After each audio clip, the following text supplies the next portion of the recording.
It is officially NFL Draft Week, and I'm here to break down 3 of my favorite prospects in the entire class.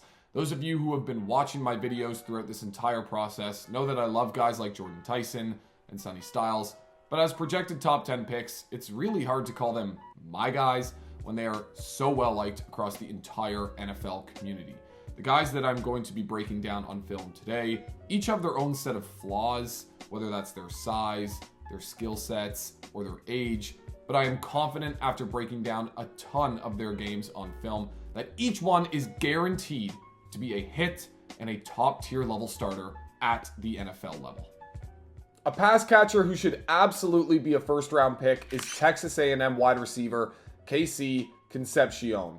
He is the most underrated route runner in this year's class, and if he hadn't dealt with poor quarterback play at Texas A&M, his production would have been off the charts.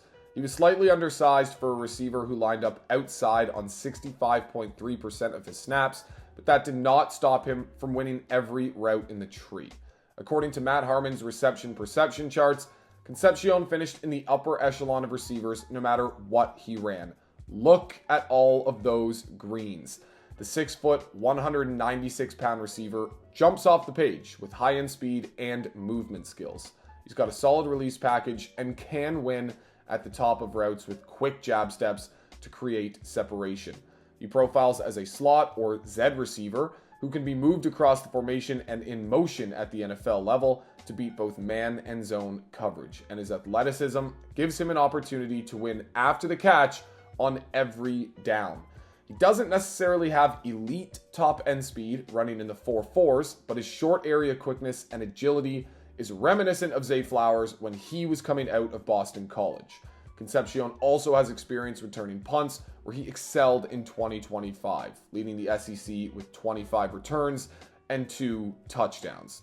Now, the former Aggie does need to improve his 10.3% drop rate from last season, but his 66.7% contested catch rate, despite his smaller frame, tells me that it's all in his head, and the lack of strong quarterback play from Marcel Reed likely played a part as well.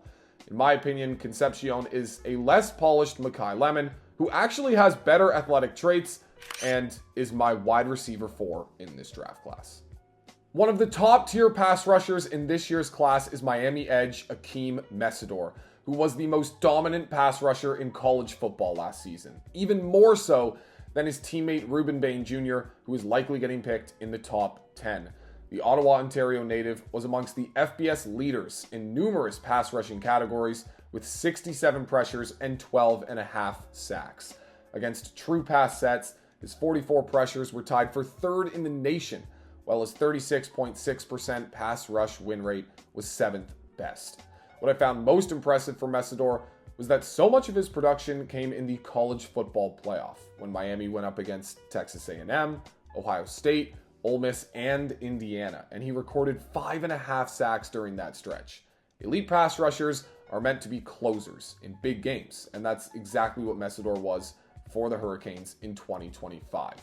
When you put on his tape, he stands out as extremely disruptive and versatile. He can win with speed or power, and can impose his will from multiple alignments, whether that's on the edge or when he's reduced inside.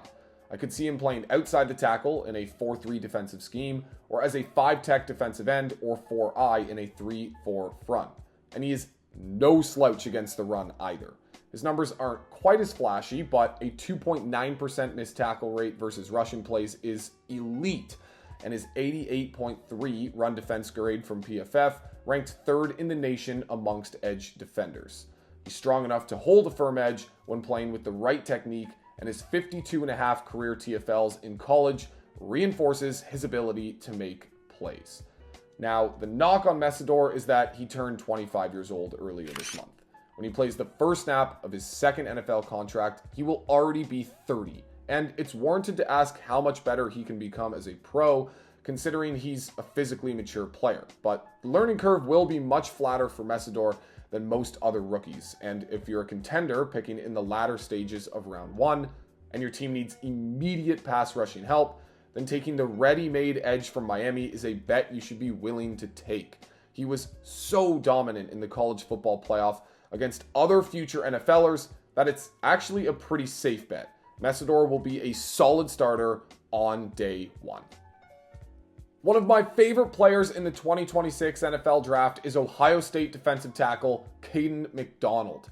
McDonald is the best run defender across all positions in this year's class. At 326 pounds, he's going to throw offensive linemen aside with a swift punch and then swallow your running back whole. His 30 run stops and 13.8% run stop rate, both ranked first in the nation amongst interior defensive linemen, and his 3.4% missed tackle rate for a player of his stature is absurd.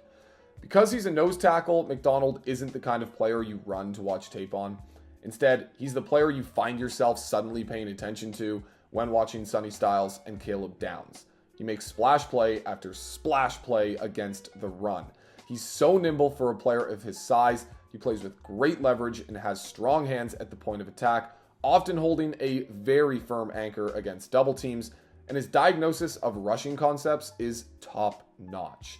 The 21-year-old defensive tackle trusts his eyes and matches that with the quickness of his feet. He's got a very fast first step for having 326 pounds of beef. McDonald's only downfall is that he lacks much of a pass rushing profile, having recorded just 15 pressures on a 4% pass rush win rate in 2025. If you ask me whether a pure run defending nose tackle was worth first round draft capital in 2020, I would have told you no. But with the NFL shifting back towards heavy personnel, multiple tight ends, and run first offensive schemes, then getting your hands on the best run defender in the entire class is super valuable. The former Buckeye might only play first and second downs early on in his career, but his value will be felt even from the sidelines on third and long when your team's pass rushers are able to go to work from true pass sets, thanks to McDonald stuffing ball carriers behind the line of scrimmage. Dominating the trenches is more important now than ever before, and McDonald is a man amongst boys in between the tackles. With the draft on Thursday, that is likely all for my coverage of this year's prospects. Please leave a like, subscribe, comment if you enjoyed today's video. All of that is much appreciated. And of course, during their rookie seasons, if any one of these guys or the other prospects that I covered are brutal for your favorite team, let me know. I'll be looking forward to it. Peace out.